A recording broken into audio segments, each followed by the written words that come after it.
আজ রাতটাই আপনার জীবনের শেষ রাত। আপনি ঘুমালেন কিন্তু আর জাগলেন না।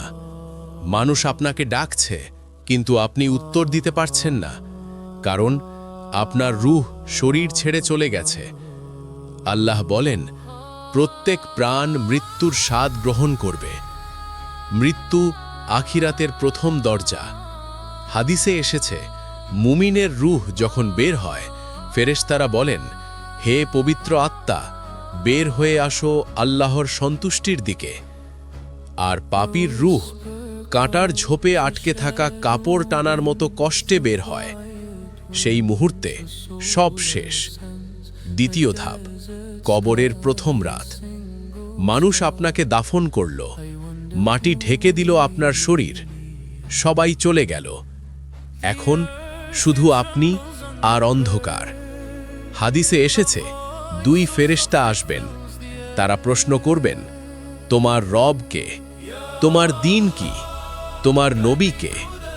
মুমিন বলবে, আমার রব আল্লাহ, আমার দ্বীন ইসলাম, আমার নবী মুহাম্মদ সাল্লাল্লাহু আলাইহি ওয়াসাল্লাম। তখন কবর প্রশস্ত হয়ে যাবে, আর যে পারবে না তার কবর সংকুচিত হবে। তৃতীয় ধাপ, বরজক। কবর শুধু মাটি নয়, এটা এক নতুন জগৎ। আল্লাহ বলেন, তাদের সামনে থাকবে এক পর্দা কিয়ামত পর্যন্ত।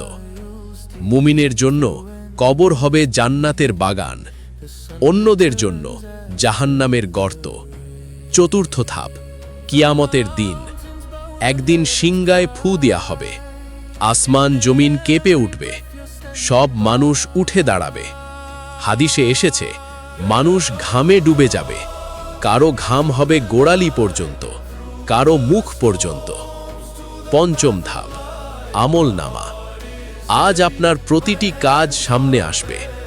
ডান হাতে পেলে সুখবর, বাম হাতে পেলে আফসোস। ষষ্ঠ ধাপ, পুলসিরাত। জাহান্নামের উপর একটি সেতু, চুলের থেকেও সরু, তলোয়ারের থেকেও ধারালো।